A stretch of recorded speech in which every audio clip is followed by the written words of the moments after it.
सभी बच्चों को नमः संस्कृताय। मैं पूनम यूट्यूब के एग्जाम ज्ञान चैनल पर आप सभी लोगों का बहुत बहुत स्वागत करती हूँ। हम लोग महाप्रयत्न पढ़ रहे थे, तो उसमें देखते हैं कि आज हम क्या पढ़ेंगे। ठीक है, जैसे कि व्यंजन का महाप्रयत्न हमने पढ़ लिया था। प्रयत्न 2 प्रकार का होता, आभ्यंतर बहा। आभ्यंतर 5 प्रकार का होता है, बहा 11 प्रकार का। उन 11 में व्यंजन का हम लोगों ने पढ़ लिया था। उसी में आज प्रयत्न में तो देखते हैं कि जो प्रयत्न होते हैं ये 2 प्रकार के होते हैं। ठीक है, आभ्यंतर और बाहा। आभ्यंतर 5 प्रकार के होते हैं और बाहा 11 प्रकार के। तो जो बाहा प्रयत्न थे 11 प्रकार के, बाहा प्रयत्न, ठीक बेटा, बाहा प्रयत्न कितने प्रकार के? 11। इसमें 8 थे आपके व्यंजन के। व्यंजन के बाहा प्रयत्न कितने होते हैं, ऐसा प्रश्न आपसे पूछा जाता है। व्यंजन के बाहा प्रयत्न, ठीक है, तब आप बताएंगे कि ये 8 है। और स्वर के बाहा प्रयत्न, स्वर के बाहा प्रयत्न बेटा कितने हैं? तो ये आप बताएंगे कि ये 3 होते हैं। ठीक, कितने होते हैं? 3 होते हैं। तो हम लोगों ने व्यंजन के पढ़ लिए थे, उसी में आगे आज स्वर के पढ़ते हैं। तो स्वर के जो होते हैं, सबसे पहला आपका उदात्त होता है। क्या होता है बेटा? उदात्त होता है।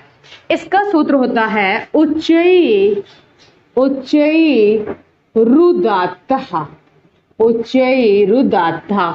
इसका विच्छेद करेंगे, अगर संधि विच्छेद करेंगे तो उच्चई उच्चई दात्तः। ठीक है, इसका मतलब है जो मुख के कंठ, तालु, मूर्धा आदि के ऊपरी भाग से बोले जाते हैं उन्हें उच्चई मतलब कि उदात्त स्वर कहते हैं। क्या कहते हैं? उदात्त स्वर कहते हैं। कोई भी आ, ई, उ, ऋषि आदि आदि जो भी 9 स्वर होते हैं, ये सभी उदात्त हो सकते हैं। ठीक है, स्वर के 3 होते हैं, तो तीनों प्रकार के स्वर होते हैं। किस तरह से, कैसे आप पहचानेंगे, इसमें आपको बताएंगे।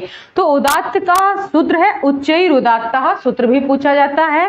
और ये किसका भेद है? ये स्वर का है। और कौन सा प्रयत्न है? ये बाहा प्रयत्न है बेटा। सभी स्वर उदात्त हो सकते हैं। इस पे इसकी एक विशेष पहचान होती है कि इन स्वरों पर कोई चिन्ह नहीं होता है। इधर पे दिखाई दे रहा है,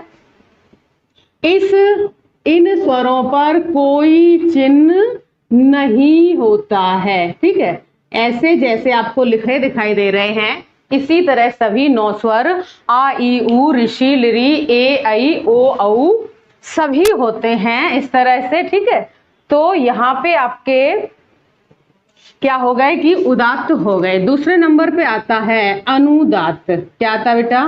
अनुदात्य। ठीक है, अनुदात्तः, विषय लगा लो। इसका सूत्र है नीचई नीचई रनुदात्तः, नीचई रनुदात्तः। ठीक, इसका मतलब है कि जो मुख के उच्चारण स्थान होते हैं उनके निचले भाग से जो बोला जाता है उन्हें अनुदात्त स्वर कहा जाता है। ठीक, ये भी सभी हो सकते जितने 9 स्वर हैं, आ, ई, ऋषि आदि। ठीक है, सभी इसलिए बता दिया आपको। इसकी विशेष पहचान होती है कि इस स्वर के नीचे नीचे पड़ी लाइन होती है। ठीक है, पड़ी लाइन होती है। कैसे? जैसे ये स्वर है तो इस पे इस तरह से आपको नीचे पड़ी लाइन दिखाई देती है। जब भी ऐसे दिखाई दे और पूछा जाए इस स्वर का बाहा प्रयत्न क्या है, तो अनुदात्त बताएंगे। और कोई चिन्ह ना हो तो उसका बाहा प्रयत्न उदात्त बताएंगे। ठीक, आगे देखते हैं। अगला तीसरा नंबर है, 3 होते हैं। तीसरा नंबर है स्वरित। क्या है बेटा? स्वरित। इसका सूत्र है स्वरित स्वरित समाहारा। यहां से आपका एक प्रश्न क्लियर हो जाएगा। इसका सूत्र है स्वरित समाहारा। इसमें भी सभी स्वर आते हैं, आ, ई, उ, ऋषि आदि। इसकी एक विशेष पहचान है कि इस स्वर के ऊपर ऊपर खड़ी लाइन होती है, ऊपर खड़ी लाइन होती है। ठीक है बेटा, कैसे? जैसे बता रहे अभी 1 मिनट में, इस तरह से। तो आपको देखो विशेष पहचान मिल गई कि ऊपर इस तरह से कोई लाइन हो, चिन्ह हो तो स्वरित बहा प्रयत्न होगा, और नीचे पड़ी लाइन हो तो अनुदात्त बहा प्रयत्न होगा, कोई चिन्ह ना हो तो उदात्त होगा। कितने कम समय में मैंने आपको एकदम क्लियर टाइप से बता दिया कि ये इस तरह से होते हैं। क्वेश्चन एक है, आपसे पूछा जाए किसी वर्ण का बहा प्रयत्न कितना हो सकता है? किसी वर्ण का बहा प्रयत्न, कोई भी वर्ण है उसका बहा प्रयत्न कितना हो सकता है? तो आप आंसर में देंगे 4। ठीक है, और आपसे कहा जाए कि वर्ण का प्रयत्न कितना हो सकता है, बहा शब्द न लगा हो, तब आंसर में आएगा 5। ये 2 क्वेश्चन आपको क्लियर कर दिए।